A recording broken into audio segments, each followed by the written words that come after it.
everybody. Welcome to our Sunday talk show, The World This Week. What's happening with 200 girls who were abducted in Nigeria by the Muslim militant group Boko Haram? More political chaos is expected in Thailand as Prime Minister Shinawatra was ousted by a court order. Big victory in South Africa's elections. African National Congress has won with 62% of the vote. Declaration of the elections as free, fair, transparent. And it is exactly 1 month before the World Cup in Brazil. These are some of the issues we'll touch upon this Sunday. Now that the peace talks between Israel and the Palestinians are practically dead, everybody's blaming everybody. And one of the most interesting arguments erupted within Israel and among Israel's supporters after Secretary of State John Kerry invoked the A word, apartheid. We'll talk with the Harvard professor Alan Dershowitz, who joins us from New York. Hello, Professor Dershowitz. Hello. Hi, how are you? You know, semantics and apologies aside, U.S. Secretary of State has tied Israel to apartheid. What's your reaction to that? Secretary Kerry has apologized for misusing the term apartheid, but the real fault lies with Israelis, Israeli critics of the current government, and Jewish critics of the current government. Peter Beinart has said that not only would Israel become an apartheid state if it doesn't end the occupation, it already is an apartheid state. Several Israeli critics have used the apartheid word or words close to it. And when Israelis and Jews defame Israel in that way, it adds credibility. It's argument by ethnic identity. I'm Jewish, I'm a Zionist, I'm an Israeli. I must be right if I use the word apartheid. It's total nonsense, but it has a bigger impact on the world than Secretary Kerry's mistake. But doesn't it have a much bigger impact when the United States Secretary of State says that? No, I don't agree with that, because I don't agree, because he apologized, and he has said that he would never use that term again. And the reason he said it is he hears it. He hears it all the time. He hears it from bigots like Bishop Tutu. He hears it from people like Jimmy Carter. He hears it from Peter Beinart. He hears it from Israelis. It's become part of the accepted vocabulary, and it's totally dead wrong. I fought against apartheid. I was one of Nelson Mandela's lawyers. I understand what apartheid means.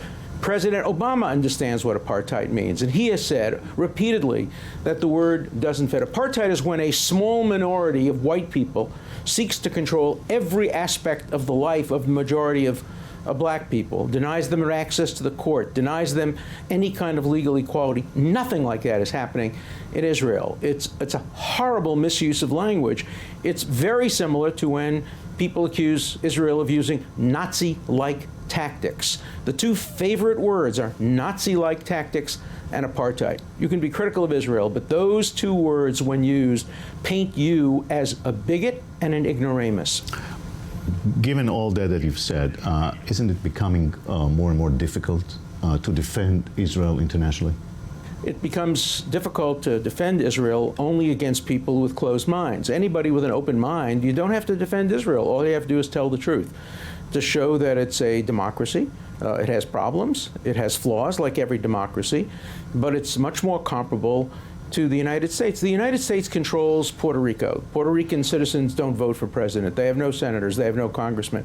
They are citizens by legislation, not by the Constitution. Would anybody say that America control over Puerto Rico is apartheid? Nobody would ever dream of using that term.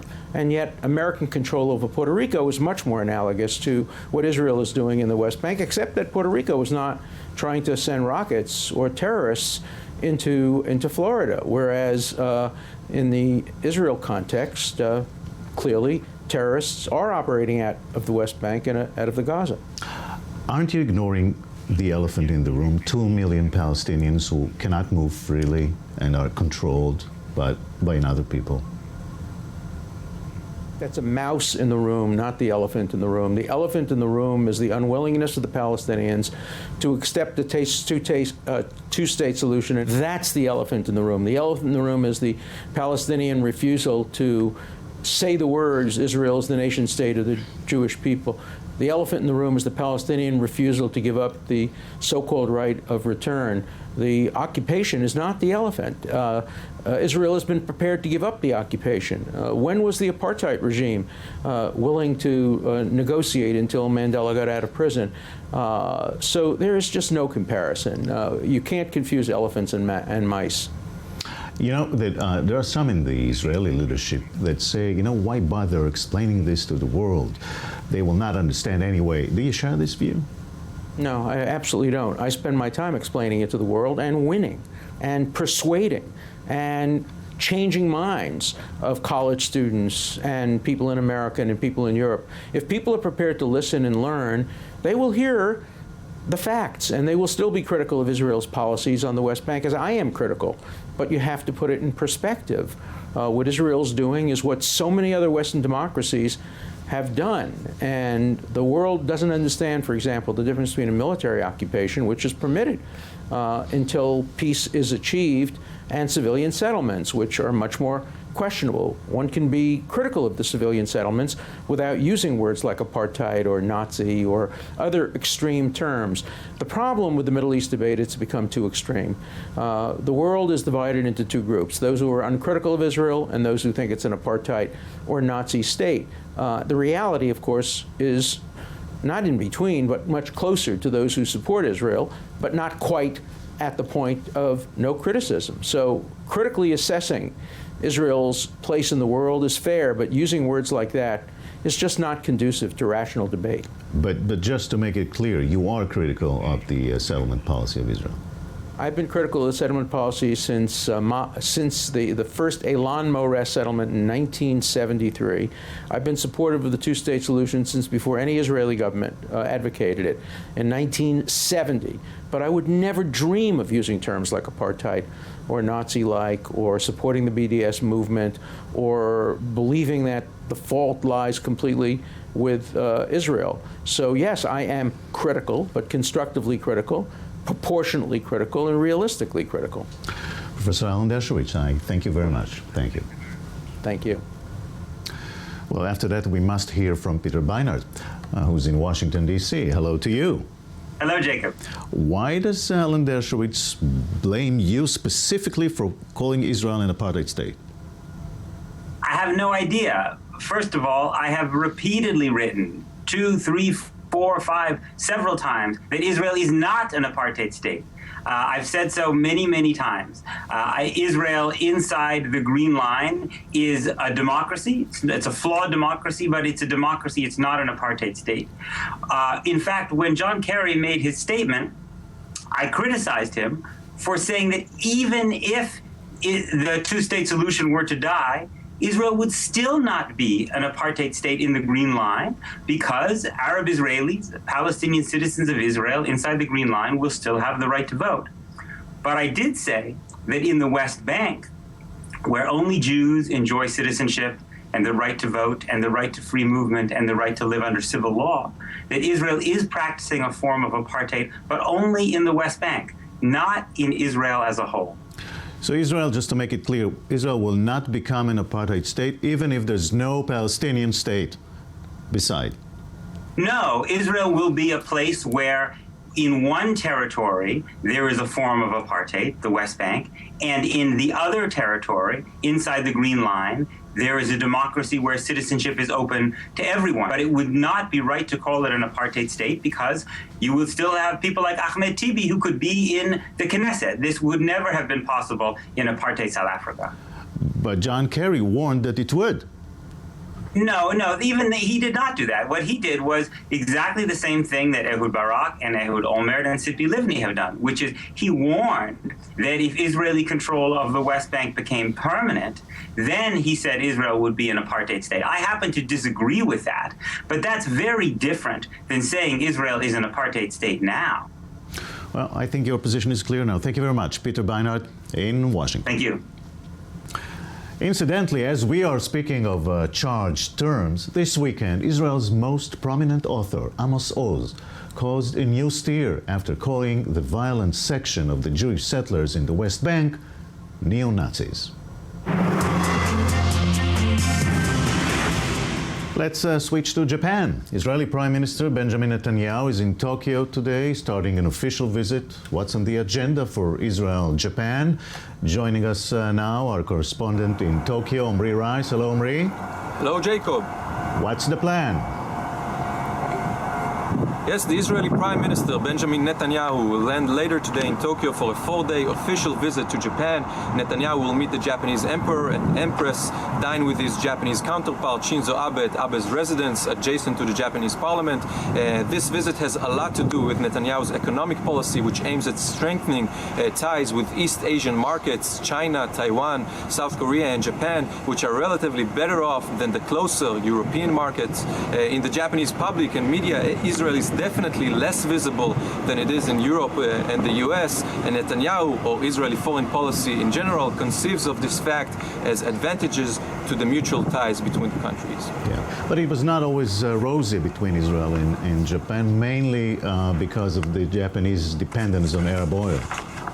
Yes, historically, Japan is the first country in East Asia to recognize Israel, but the bilateral relations between the countries experienced multiple crises over the years. Japan's dependency on foreign oil, for example, made us susceptible to Arab pressure to boycott Israel for many years since the 1970s oil shocks.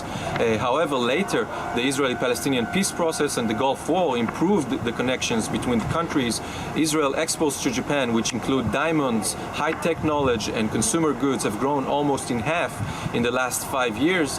The current administration in Japan faces escalating tensions with Japan's closest neighbors, China and South Korea, but at the same time it tightens the connections with the US in order to reaffirm the US-Japan security alliance. This, along with the continuing turmoil in the Middle East, allow Israel and Japan to get even closer than they used to. All right, and what are the Japanese expecting to get out of this visit? Yes, Japan might be the third largest economy in the world, but its competitiveness in fields such as the car or electronics industry is eroding. Many Israeli companies have done great business in Japan in the last few years. Israeli safety systems are installed in Japanese cars. Viber was purchased not long ago by the Japanese retail giant Rakuten, and even consumer goods such as Israeli diamonds, chocolate, and cosmetics are very successful in Japan. So it is not only innovation that the Japanese seek in Israel. In addition to this year marked a peak in Israeli tourism to Japan, and the right political conditions also create this window of opportunity. So Netanyahu's visit is in a sense a reaffirmation of this increased interest between these two countries, which are very far apart geographically but seem to be complementary in many other respects. So Netanyahu might not visit the famous Suki Abashijiro restaurant like Obama did, but a cup of tea with the emperor seems to me like a satisfactory replacement. Omri Rice, our correspondent in Tokyo. Thank you very much. Thank you for having me, Jacob. It's projected that over 3 billion people will spend this summer watching the World Cup in Brazil. It takes place every 4 years, and there are always security concerns around it, which brings us to the Israeli company Risco. With us is Hemi Finzi, Vice President of Risco. Hello, Hemi. Hello, Jacob. Thank you. Well, tell us, what do you do at Risco? Risco Group is an Israeli company, provides security solutions from residential to high-end commercial environments, starting from intrusion alarm system through command and control and access control systems for large organizations, including retailers, banking, stadiums, whatever Which brings us to Brazil. What are you going to do over there? Risco will provide to Rena Pantanal in the city Cuiabá a security system command and control that will enable the controller to see and control every aspect of the security of the stadium, including access control of restricted areas. And the challenge was to enable 44,000 fans to enter the stadium in less than an hour. This is a very big challenge, and the cooperation that we had with FIFA and other suppliers helped us to achieve this target. And you have systems like this operational in other places around the world? Not for stadiums. We have the same solution, the same system for command and control and access control are installed in many countries worldwide, including UK, France, Belgium, Switzerland, of course in Israel, China. we are quite spread around the globe with our solutions. Well, in soccer stadiums all around the world, there's always violence and there are other problems. In the World Cup, there are terrorism concerns. Are you going down to really the level of faces of people? Yes, actually the solution that we provide integrates many systems, including video systems of Panasonic, that we allow the controller to view in every single point and help assist actually the controllers, the police forces and the federal forces and other forces there to be able to see people, violence, and any abnormal behavior of people around and inside the stadium. Well, good luck over there in Brazil, and thank you very much. Thank you very much, Jacob. It was a pleasure. And this has been The World This Week. We'll see you here next Sunday. Have a great week. See you.